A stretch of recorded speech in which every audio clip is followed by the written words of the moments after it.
વિદ્યાર્થીઓ અને વાલીઓ, એમસીસીના પોર્ટલ પર ફરી અપડેટ આવી છે અને જે 3 સપ્ટેમ્બરમાં એક અપડેટ હતી, પછી એક અપડેટ 5 સપ્ટેમ્બર સુધી ખેંચીને લઈ ગયા હતા અને પીડબ્લ્યુડીને 9 સપ્ટેમ્બર સુધી ખેંચીને લઈ ગયા હતા અને હવે એ પીડબ્લ્યુડીવાળું 12 સપ્ટેમ્બર સુધી ખેંચીને લઈ ગયા છે કે પીડબ્લ્યુડી કેન્ડિડેટ્સ સાંજના 5 વાગ્યા સુધી 12 સપ્ટેમ્બરના સાંજના 5 વાગ્યા સુધી સર્ટિફિકેટ મેળવી શકશે.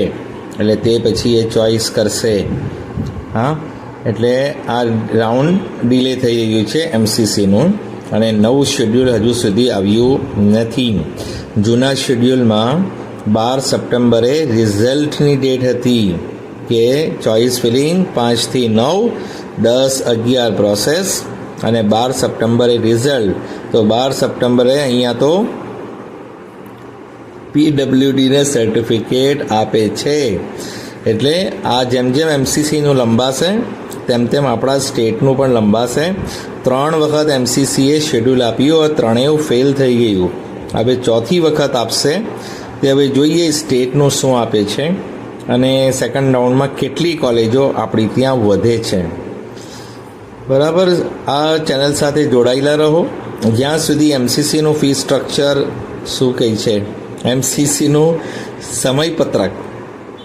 સમયપત્રક નહીં આવે ત્યાં સુધી આપણી એમબીબીએસ બીડીએસની ચોઈસ ફિલિંગ હમણાં નહીં આવશે. આપણી એડમિશન કમિટીએ પણ 11 તારીખ પીડબ્લ્યુડીવાળા માટે રાખી છે, જેને બીજા રાઉન્ડમાં રજિસ્ટ્રેશન કર્યું છે. હવે મેક્સિમમ સીટો આવી જાય સેકન્ડ રાઉન્ડમાં તો ફાયદો થશે. આ ડિલે થાય છે એનું વળતર આપણને નવી કોલેજો અને નવી સીટના ઉમેરાથી મળવું જોઈએ. ડિલે થાય તો વાંધો નહીં, પણ એટલી કોલેજો પણ કાઉન્સેલિંગમાં આવવી જોઈએ. સ્વામિનારાયણ પણ આવવી જોઈએ. પારુલ જીસીએસની 50 સીટની વાત છે બંનેઓમાં, એ પણ આવવી જોઈએ. અને અમુક નવી કોલેજો બીજી જે આવવાની હતી એ પણ આવી જાય તો બધાને એડમિશન મળવાની શક્યતા વધી જશે. બરાબર, આ ચેનલને સબસ્ક્રાઈબ કરો, નોટિફિકેશન ઓન રાખો, વિડીયોને લાઈક કરો, બીજા સ્ટુડન્ટ પેરેન્ટ સુધી શેર કરો. ચેનલ સાથે જોડાયેલા રહો જેથી સમયસર તમને બધી માહિતી મળતી રહે. Thank you so much for listening, liking, subscribing and sharing.